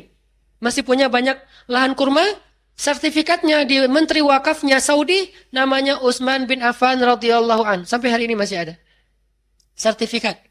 Bahkan katanya, tapi harus di cross check lagi, sampai punya beberapa hotel, termasuk satu hotel bintang 5 dengan nama Utsman bin Affan radhiyallahu an.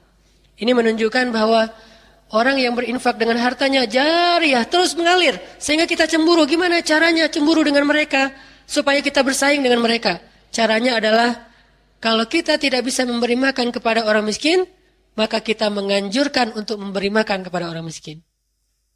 Makanya banyak ayat itu bukan yut'imunal miskin, tapi wala yahuddu ala ta'amil miskin. Bukan wala yut'imunal miskin, tapi wala yahuddu ala ta'amil miskin. Apa bedanya? Kalau wala yut'imun mereka tidak memberi makan. Kalau wala yahuddu mereka tidak menganjurkan memberi makan. Apa bedanya? Menganjurkan berarti kita mengajak orang untuk memberi makan. Kita memotivasi orang untuk memberi makan. Kita memudahkan jalan orang untuk memberi makan. Kita menjadi panitia, charity atau acara kegiatan-kegiatan sosial kalau kita tidak bisa menyumbang. Termasuk kayak sekarang misalnya Myanmar, Rohingya, atau Suriah, atau Palestina, atau di Indonesia kayak kemarin di Garut dan seterusnya. Ketika ada musibah, maka kalau kita tidak bisa menyumbang, atau mungkin sumbangan kita 100 ribuan, sedangkan orang harusnya bisa menyumbang miliaran, maka kita menjadi orang yang bisa menyumbang miliaran. Bagaimana caranya? Kita mengajak orang. Kita menjadi panitia acara tersebut. Misalnya mau menyumbang ke Palestina. Kita tinggal nge-broadcast teman kita. Ini ada donasi Palestina. Siapa yang mau mendapatkan pahala seperti berjihad? Dengan cara menafkahi orang-orang keluarga yang sedang terjajah atau dizalimi di Suriah dan di Palestina. Kita pakai hadis-hadis tentang infak, ayat-ayat tentang infak kita kumpulkan, lalu kita share supaya orang semangat berinfak. Loh, ini kemana nih ininya nyalurkan dananya? Kita udah punya rekening dari sebuah lembaga yang udah diakui. Akhirnya kita jadikan media kita mediasikan sehingga orang berinfak ke sana lewat kita. Sehingga jumlah total yang berinfak gara-gara acara kita itu misalnya 1 miliar, kita mendapatkan pahala seperti berinfak 1 miliar. Kayak dulu kita pernah ngadain acara yang Palestina itu, yang ada Syekh Mahmud datang ke sini. Semua teman-teman yang terlibat dalam acara tersebut, yang menjadi panitia, yang menghubungi beliau, yang memfasilitasi beliau dan seterusnya, mendapatkan pahala sebanyak infak yang kita dapatkan pada malam itu. Dan pada malam itu kita mendapatkan infak sekitar 500 juta.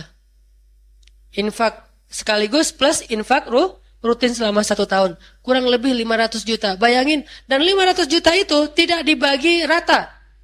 Sehingga masing-masing dapat sekian juta. Tidak. 500 juta itu masing-masing dapat segitu untuk seberapa banyak pun panitia.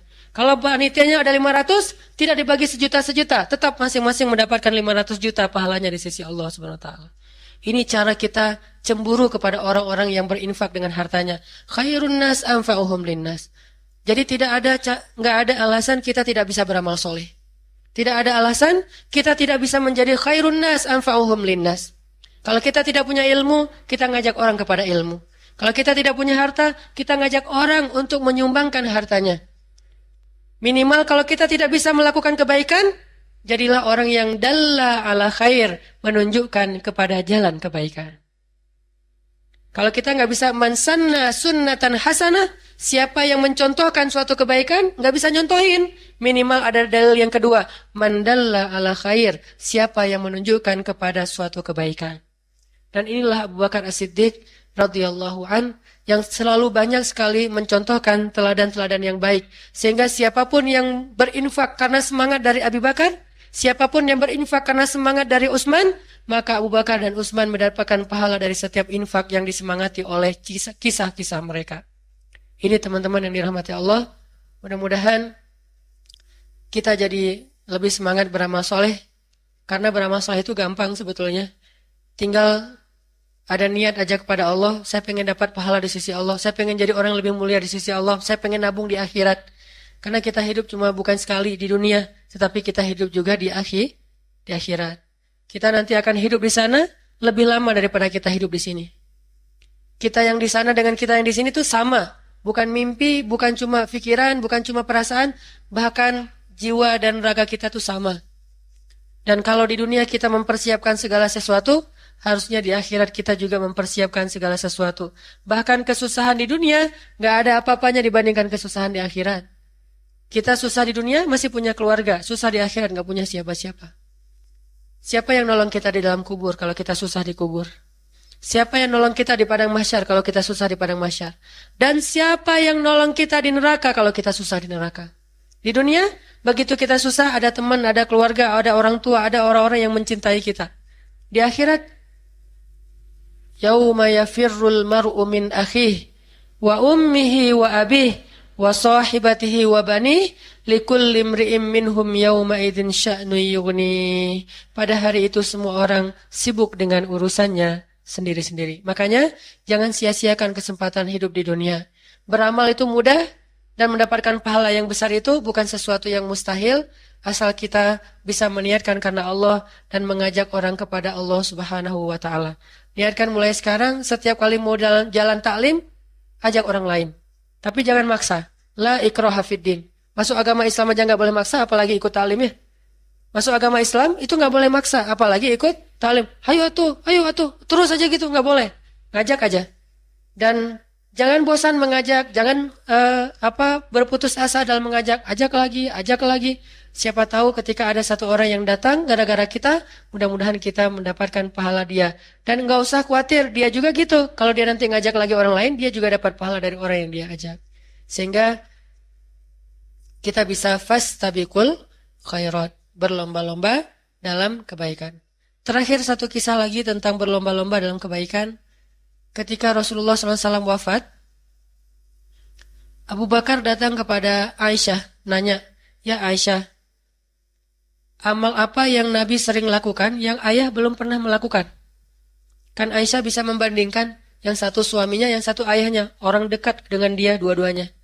Amal apa yang sering dilakukan Nabi yang ayah belum pernah melakukan? Kata Aisyah, apa ya? Seolah-olah semua yang dilakukan Nabi sudah pernah dilakukan oleh Abu Bakar. Oh iya, ada nih. Nabi suka memberi makan kepada seorang nenek di ujung jalan. Itu mungkin yang ayah belum pernah melakukan. Akhirnya Abu Bakar langsung siap-siap ngasih makan nenek itu sebagaimana Nabi ketika hidupnya suka memberi makan nenek tersebut. Kita harusnya bertanya apa yang biasanya dilakukan oleh Rasulullah. Apa yang biasanya dilakukan oleh para sahabat. Itu yang terus kita cari tahu. Amal kesukaan Nabi, amal kesukaan sahabat, amal kesukaan orang-orang yang dijamin masuk surga. Apa sih amal-amal mereka sehingga Allah menjaminkan surga? Terus kita ngepoin hal-hal yang kayak gitu. Sehingga dengan demikian kita punya semangat. Kalaupun gak sama persis, minimal kita tidak jauh dari mereka. Sehingga nanti di akhirat, ketika dibangkitkan, kita dibangkitkan bersama dengan orang-orang yang kita tiru atau orang-orang yang kita cintai itu. Mudah-mudahan bermanfaat dan mohon maaf jika ada kesalahan. Dan selamat kepada para jomblo, malam ini tidak dibully. Saya lagi taubat, saya lagi sakit.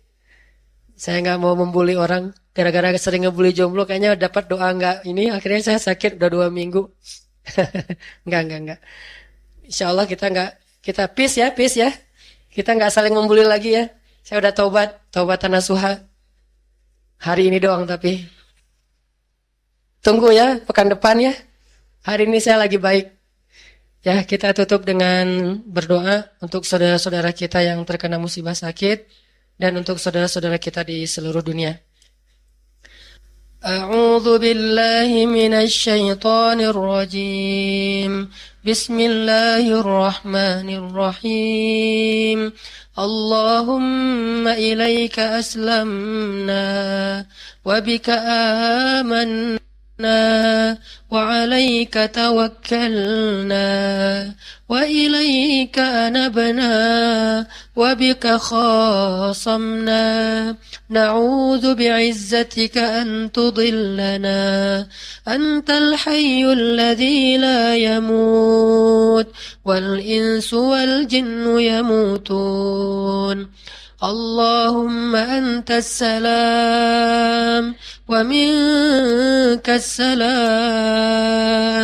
وإليك يعود السلام فحينا بالسلام وأدخلنا الجنة دار السلام تباركت ربنا وتعاليت يا ذا الجلال والإكرام اللهم اغفر لنا ذنوبنا ولوالدينا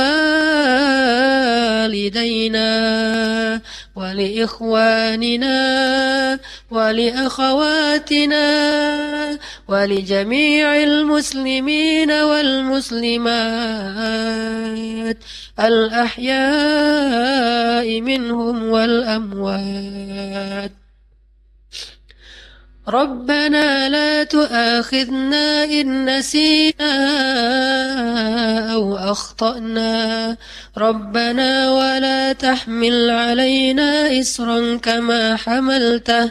كما حملته على الذين من قبلنا ربنا ولا تحملنا ما لا طاقة لنا به واعف عنا واغفر لنا وارحمنا أنت مولانا فانصرنا على القوم الكافرين أنت مولانا فانصرنا على القوم الكافرين أنت مولانا فانصرنا على القوم الكافرين أنت مولانا فانصرنا على القوم الكافرين أنت مولانا فانصرنا على القوم الكافرين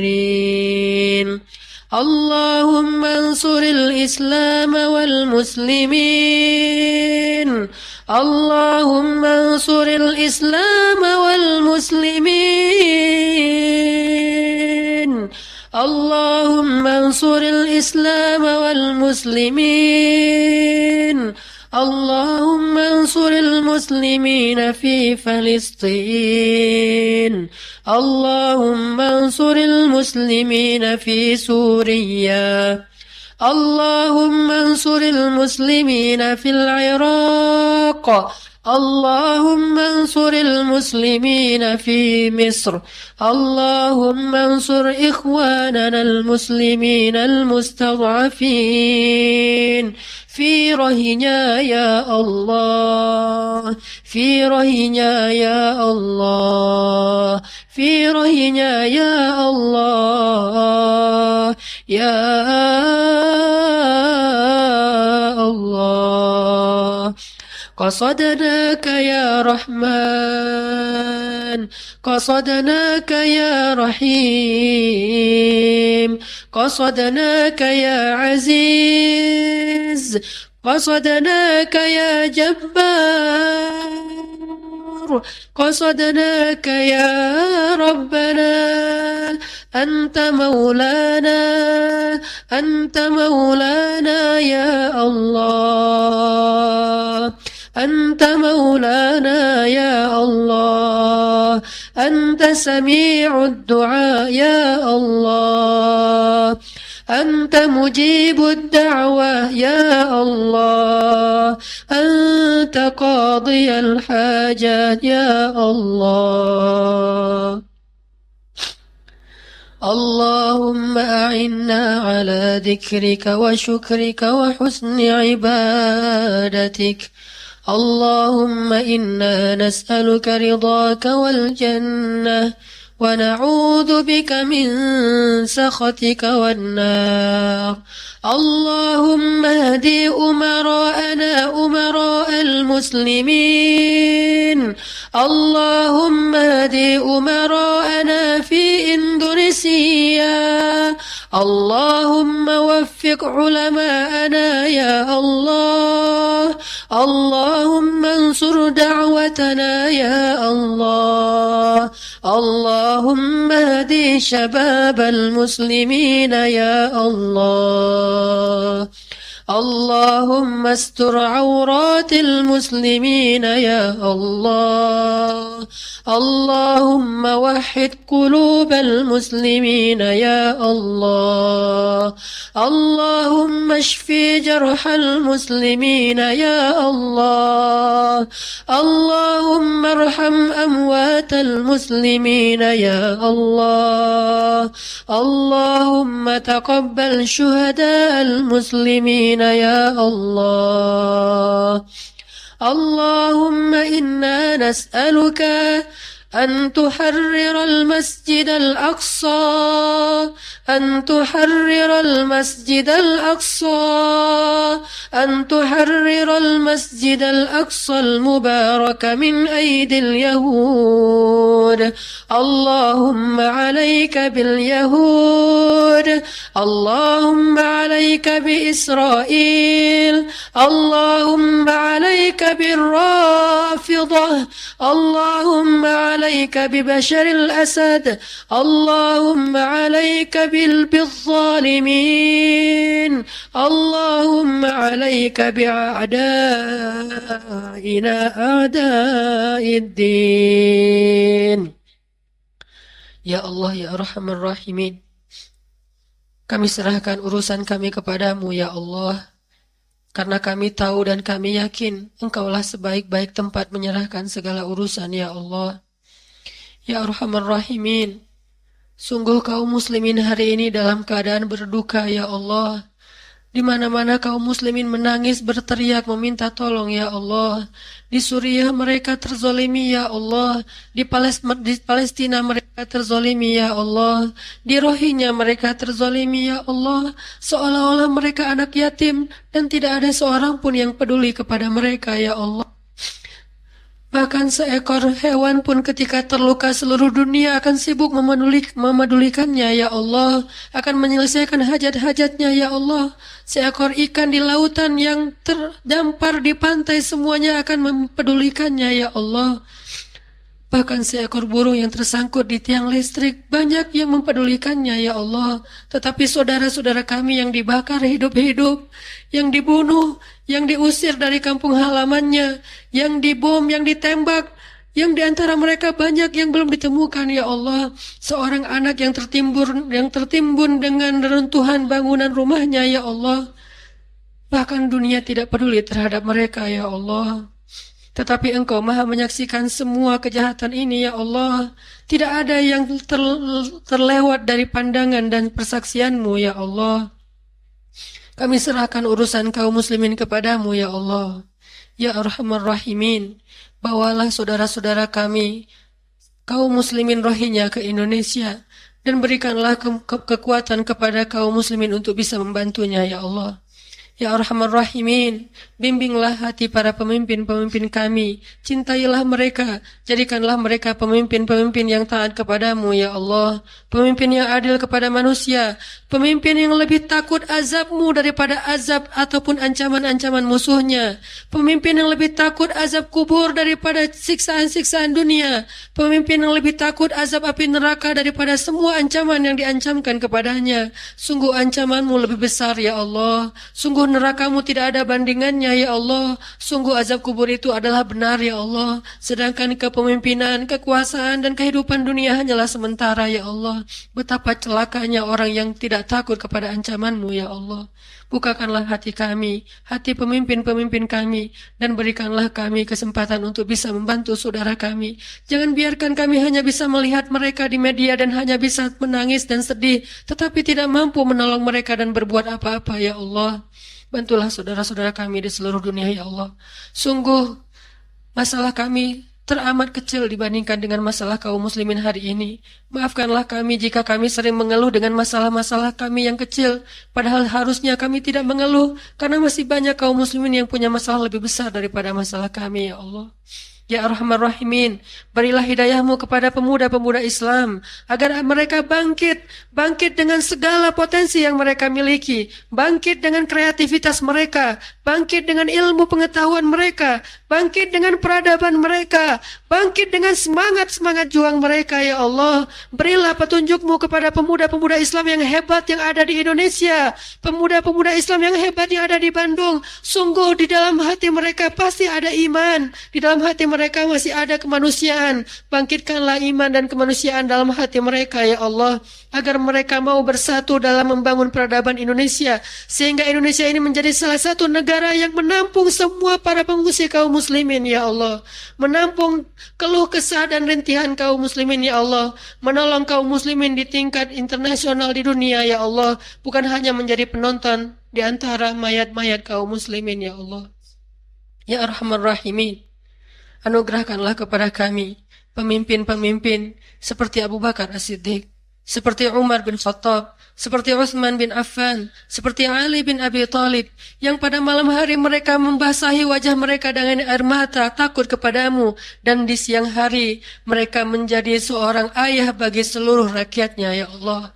Janganlah Engkau menguji kami dengan pemimpin yang tuli, pemimpin yang buta, pemimpin yang tidak memahami agamamu, pemimpin yang tidak mengenal Engkau, ya Allah. Janganlah Engkau menguji kami dengan pemimpin-pemimpin yang zalim. Janganlah Engkau menguji kami dengan pemimpin-pemimpin yang fasik. Janganlah Engkau menguji kami dengan pemimpin-pemimpin yang mengambil hak-hak kaum muslimin, ya Allah. Ya Arhamar Rahimin, bantulah dakwah kami, ya Allah. Sungguh kami tidak berdakwah kecuali karena mengharapkan ridha-Mu, ya Allah. Dan sungguh dakwah ini ada di tangan-Mu, ya Allah. Ya Arhamar Rahimin, menangkanlah Islam. Karena sesungguhnya kemenangan Islam adalah rahmat bukan hanya bagi kaum muslimin, tetapi rahmat bagi seluruh alam semesta. Kemenangan Islam adalah kebaikan bagi alam semesta, karena hanya Islam yang memiliki keadilan dan kebaikan yang bisa dinikmati oleh semua manusia. Jika bukan Islam, maka kami akan terzalimi, ya Allah. Tetapi jika Islam yang menang, maka semua orang akan mendapatkan keadilannya, ya Allah. Ya Allah, Engkau Maha Tahu, tidak ada sedikit pun di dalam hati kami niat untuk menyakiti orang lain. Karena kami tidak suka menyakiti siapapun, ya Allah. Tidak ada sedikit pun niat di dalam hati kami untuk menzalimi orang lain. Karena kami tidak suka menzalimi siapapun ya Allah. Maka bantulah kami hamba-hambamu ya Allah. Kaum muslimin yang beribadah di rumah-rumahmu ya Allah. Ya Arhamar Rahimin.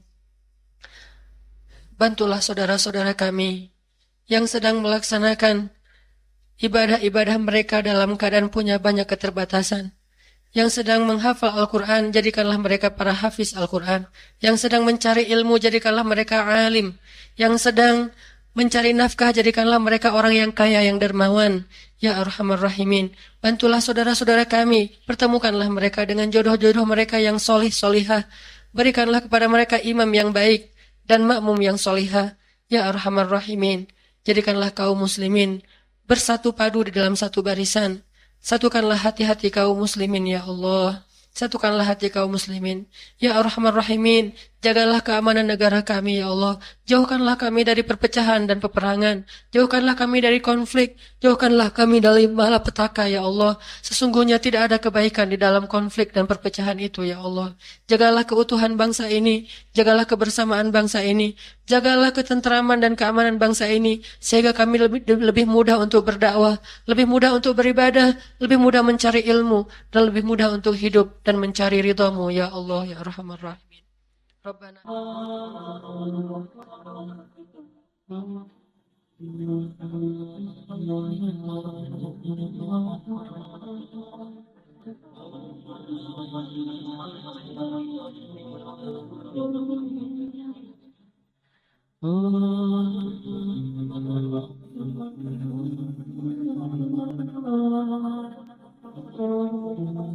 Benar kan kata Allah, kalau mereka fuqara, yughnihimullah, maka Allah akan memberikan kekayaan untuk mereka atau kecukupan. Jadi obat hati itu adalah yakin kepada Allah. Dan cara yakin kepada Allah, baca firman-firman Allah Subhanahu wa taala. Allah berjanji di dalam banyak ayat untuk bisa menjadi iman, menambah faith, menambah keyakinan di dalam hati kita. Tinggal kita baca aja. Banyak banget ayat-ayat kayak gitu. Jadi begitu kita galau tentang gimana nanti nih, apa yang harus saya kasih, gimana menafkahi, baca nih ayat. Gitu juga kalau misalnya kita cari kerjaan atau cari nafkah. Allah Subhanahu wa taala juga memberikan kita banyak sekali ayat-ayat yang menjadi janji dari Allah bahwa siapa yang yakin kepada Allah, pasti Allah Subhanahu wa taala akan menjaganya. Itu banyak banget ayat kayak gitu. Salah satunya teman-teman bisa baca minimal banget teman-teman bisa baca di surat Hud ayat 6. Coba baca surat Hud, surat 11 ayat 6. Ini juga ayat untuk ngecas iman kita. Apa kata Allah di ayat 6 surat Hud? Bismillahirrahmanirrahim. Wa ma min dabbatin fil ardi illa 'ala Allahi rizquha wa ya'lamu mustaqarraha wa mustawda'aha kullun fi kitabim mubin. Gak ada satupun hewan yang melata di muka bumi illa 'alallahi rizquha, kecuali Allah yang menjamin rezeki bagi mereka. Terus kenapa kita khawatir? Kenapa kita galau? Kan Allah yang menjamin, dan jaminan Allah itu sebaik-baik jaminan dijamin oleh perusahaan asuransi atau finance. Itu aja kita udah yakin gimana dijamin oleh Allah Subhanahu wa taala. Kayak ada orang yang ngambil asuransi kesehatan, dia nggak khawatir dengan sakit. Ada orang yang mengambil asuransi kendaraan, dia nggak khawatir kelecet atau terjadi kecelakaan, dirampok atau dicuri kendaraannya. Ada yang total loss only misalnya atau all risk, dia nggak khawatir. Kenapa? Ada yang menjamin. Ada orang yang mengambil asuransi pendidikan, dia nggak khawatir dengan harga pendidikan yang semakin mahal karena ada jaminan. Kalau kita masih sering ragu dan sering khawatir dengan hidup kita, berarti kita nggak yakin dengan jaminan Allah Subhanahu wa taala. Makin kita yakin dengan jaminan Allah, makin hilang rasa khawatir dalam hidup kita. Tenang ajalah, pada Allah. Ketika kita ada masalah sedikit, kita tinggal klaim. Dan mengklaim asuransi Allah itu lebih gampang daripada ngeklaim asuransi manusia. Ngeklaim asuransi manusia tetap aja ada biayanya. Tapi ngeklaim kepada Allah itu nggak ada biayanya, nggak perlu pakai nomor antri, nggak perlu jauh-jauh keluar dari rumah. Kita tinggal mengangkat kedua tangan kita mengatakan, Ilahi, Robbi, saya ada masalah nih. Tetapi Engkau Maha Besar. Dan setelah itu, hati kita akan langsung tenang.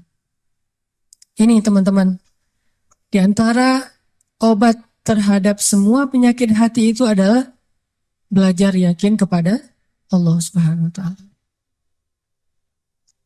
Teman-teman bisa baca juga nanti surat Al-Mulk. Ini surat yang benar-benar nge-booster hati kita. Jadi sesi pertama ini saya pengen sharing. Ternyata kalau kita pengen menghilangkan semua penyakit hati kita, mulailah dari belajar iman, belajar yakin kepada Allah Subhanahu wa Ta'ala. Kalau kita pengen belajar menjadi orang yang menjalani hidup itu penuh dengan keyakinan, penuh dengan harapan, orangnya optimis, caranya belajar yakin kepada Allah Subhanahu wa Ta'ala. Dan salah satu cara belajar yakin kepada Allah, baca ayat-ayat Allah, terutama ayat-ayat booster tentang kebesaran Allah Subhanahu wa Ta'ala. Inna fi khalqis samawat, dalam penciptaan langit, bukan cuma di langit tapi penciptaannya, prosesnya. Inna fi khalqis samawati wal ardi wa ikhtilafil lail wan nahari laayatin liulil albab. Langit, bumi, silih bergantinya malam dan siang atau musim, di situ ada bukti-bukti bahwa Allah Maha Kuasa. Kalau itu aja buat Allah gampang, cuma kun fayakun, apalagi cuma ngurus kita yang cuma kecil dibandingkan langit dan bumi. Kita itu dibandingkan langit dan bumi, gak ada apa-apanya.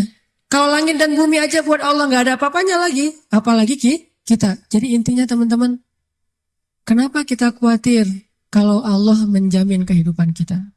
Kenapa kita khawatir kalau Allah berjanji menolong kita? Kenapa kita khawatir kalau Allah Subhanahu wa Ta'ala tidak akan menyia-nyiakan kebaikan kita?